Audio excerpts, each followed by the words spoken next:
Roshan has pointed out, while enrollment in higher education for other marginalized communities has increased in comparison to the previous years, as well as for upper castes, but with regard to Muslim students, there is a very steep decline of 8%.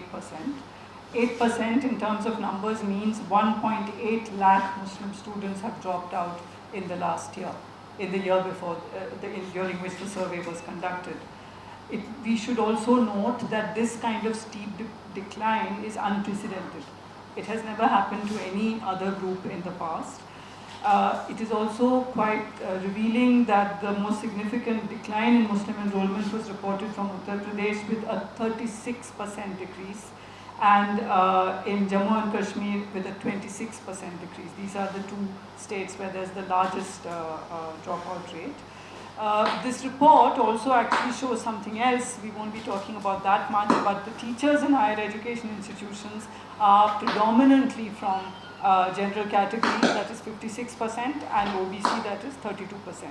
So 88% of faculty is from Savarna castes, and Muslims make up 5.6% of total teachers in this country. Now, I'm very glad to hear that SIO is planning such a constructive program which will be on the ground, which will talk with the community, which will look at the issues that are affecting the community. But I'm here to say that we cannot read these figures in isolation from what has been happening in the country since 2014.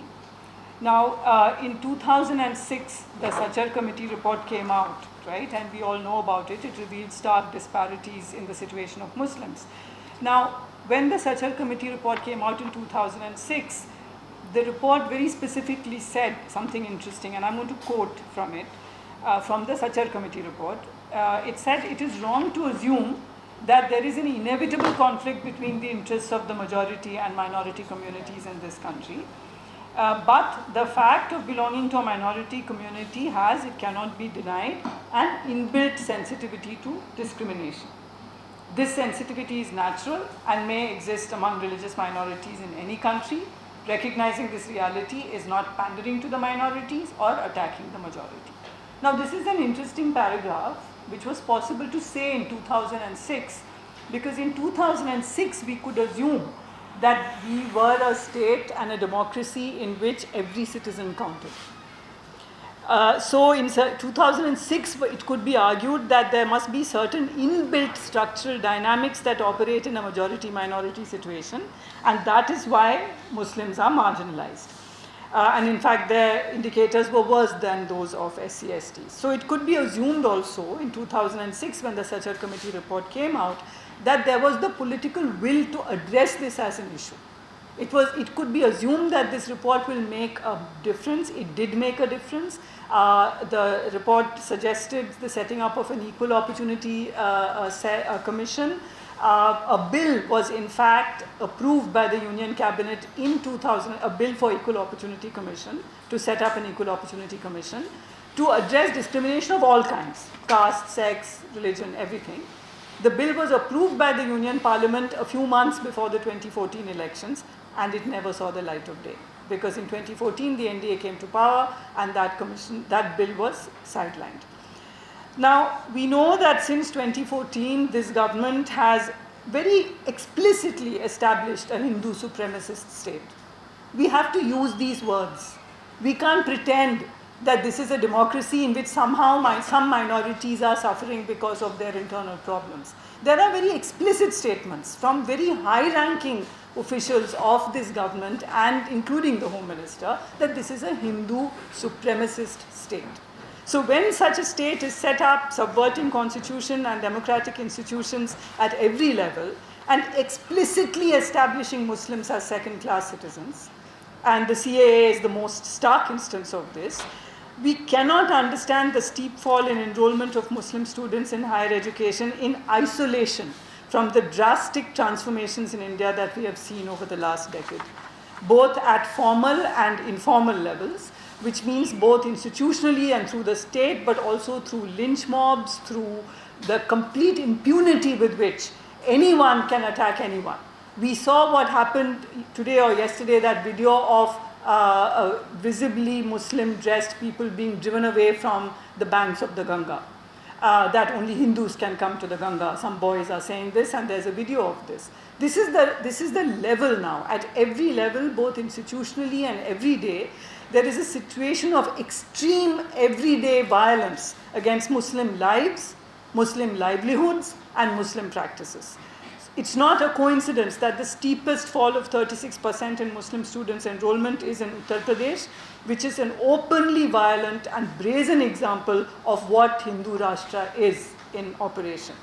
And that the next steepest fall is in the state of Jammu and Kashmir, which after the abrogation of Article 370 has been buried behind a stone curtain of silence regarding the rapid transformation of demography and private land acquisition that has taken off there, as well as the complete clampdown on any pretense of democratic functioning. This overall situation of violence and intimidation, including measures such as the ban on the hijab for Muslim women students in Karnataka educational institutions, this overall situation of violence and intimidation must be kept in mind while trying to understand the steep fall in Muslim students' enrollment. Because it means that families will keep their students back, their children back, and families will in particular keep women back. This government claims to care for Muslim women. It has criminalized triple talaq in order to protect Muslim women from their husbands who abandon them. Look after Muslim women now. You are ensuring that Muslim women's education is badly affected by this kind of violence and intimidation, but also by policies like the ban on the hijab.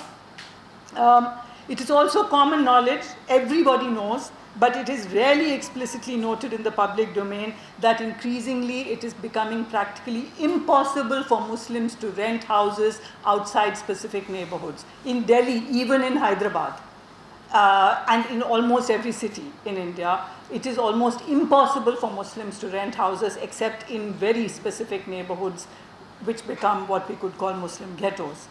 Now, what does this mean for higher education? Hostel accommodation is limited.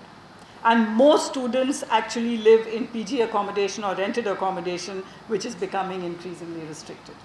And as we know, and as Roshan pointed out, the Ministry of Minority Affairs has discontinued the Maulana Azad Fellowship on the grounds that there are many other parallel such fellowships, and we are not aware of such fellowships. I would like the government to list the fellowships that are available to Muslim students. So it's evident that, I mean, this is a simple point that I want to make, that I am very glad that SIO is taking such a constructive approach. It's very important for SIO to take this constructive approach, to go to the community and look at what is happening in the community. But as citizens of India, the rest of us cannot say this is a Muslim issue and that the SIO will deal with it. We have no choice. Normally when we see this kind of steep decline in indicators, we discuss what can be done to reverse the trend, what the government can do. But here what we see is the success of government policies. This outcome, 1.8 lakhs Muslim students dropping out in a year, is the success of this Hindu supremacist government's policy. This was the intention, they have succeeded.